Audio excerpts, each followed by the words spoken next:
চুপচাপ বসে দেখতে বাধ্য হয়েছেন।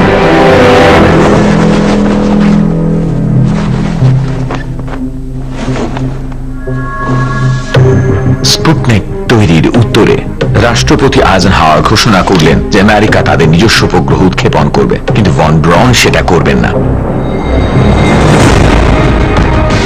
মার্কিন নৌবাহিনী সেটা উৎক্ষেপণ করবে। এই মিশনটার নাম দেওয়া হলো ভ্যানগার্ড।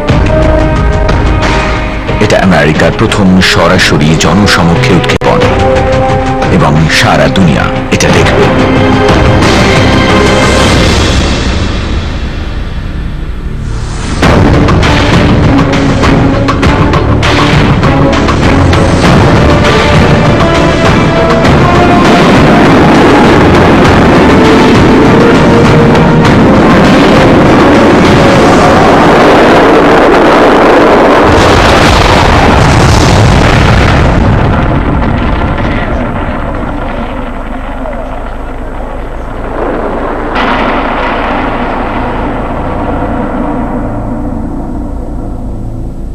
ভ্যানগার্ডের বিস্ফোরণ আমেরিকার কাছে বেশ লজ্জার ছিল, কারণ প্রচুর মানুষের আশা এবং স্বপ্ন ছিল না হারাতে পারলেও সোভিয়েত ইউনিয়নের সমকক্ষ হওয়া, এবং এই লজ্জাজনক বিস্ফোরণের পর মনে হচ্ছিল আমেরিকা অনেকটা পিছিয়ে পড়েছে। ওরা লঞ্চ প্যাডটাও ছাড়তে পারেনি।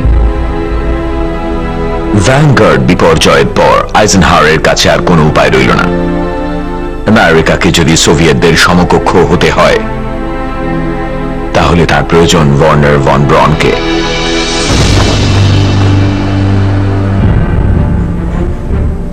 এই সুযোগটার জন্যই ভন ব্রাউন চিরকাল অপেক্ষা করে এসেছিলেন। একটা স্যাটেলাইটকে কক্ষপথে পাঠানোর জন্য তিনি আর তার দল একটা রকেট তৈরি করতে শুরু করে। এটার নাম দেওয়া হলো জুপিটার সি। ভন ব্রাউন একাই ডিজাইনের শেষ কথা ছিলেন। একটা রকেটের মাথা থেকে পা পর্যন্ত দেখে বলে দিতে পারতেন যে কোন জিনিসটা ঠিক কোথায় বসবে। তিনি চালু অবস্থাতেই অ্যাডজাস্টমেন্ট করতে পারতেন, যেখানে অন্য অনেকেই ড্রয়িং রুমে ফিরে চলে যেত। ভন ব্রাউন সত্যি অসাধারণ ছিলেন।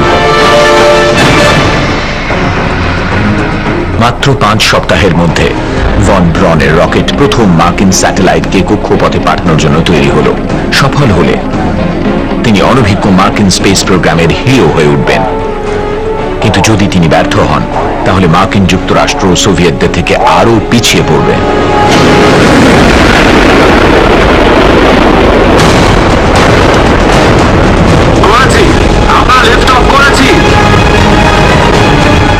জুপিটার সি এর সাফল্যের সঙ্গে সঙ্গে আমেরিকা অবশেষে মহাকাশের দৌড়ে নামবে, যার সমস্ত কৃতিত্ব ওয়ার্নার ভন ব্রাউনের।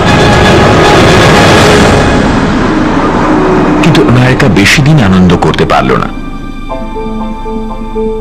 কারণ সোভিয়েতরা ইতিমধ্যেই আরো এক ধাপ এগিয়ে গেছে।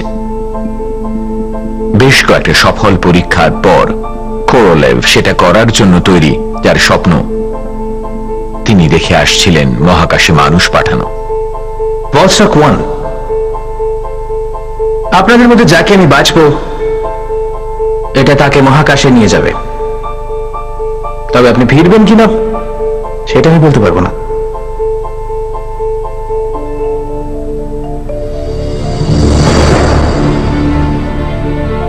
পৃথিবীর প্রথম মহাকাশচারী হিসাবে তিনি সবথেকে প্রতিশ্রুতিমান এক যুবক পাইলটকে বাছলেন, নাম ইউরি গ্যাগারিন।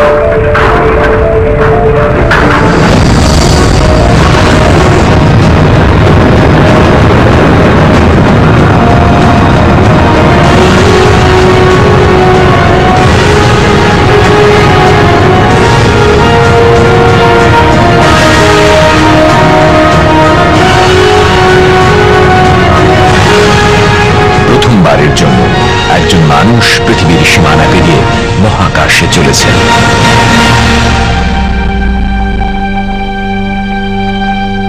এক কথায় এটা অসাধারণ, কি সুন্দর রঙের অসাধারণ খেলা।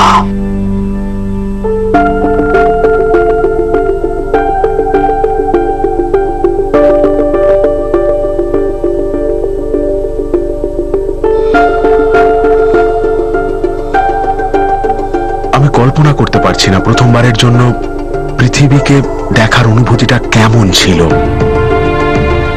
সবকিছুই হঠাৎ কমে এসেছিল। যে সীমানা আমাদের আলাদা করে তা যেন অদৃশ্য হয়ে গেছিল। এক মুহূর্তের জন্য আপনি একজন রাশিয়ান হিসেবে ভাবছিলেন না, বা আমেরিকান হিসেবেও নয়। আপনি শুধু নিচে তাকিয়েছিলেন আর ভাবছিলেন যে আমরা মানুষ, আর এই প্রথমবারের জন্য আমরা আমাদের সীমানা পেরিয়ে এসেছি। গ্যাগারিনকে কক্ষপথে পাঠানোটা একটা দারুণ সাফল্য। ব্রেকিং রকেট চালু করো।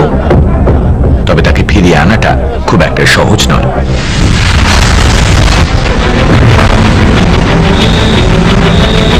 নেগেটিভকে আলাদা করা যাচ্ছে না।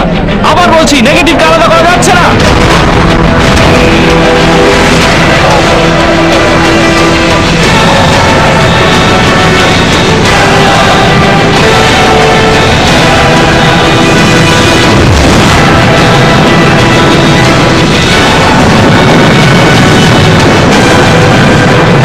মানুষের প্রথম মহাকাশ অভিযান এখানেই শেষ হয়ে যেতে পারে।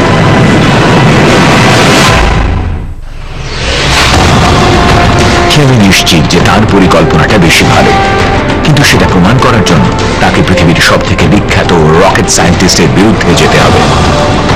Warner von ব্রন।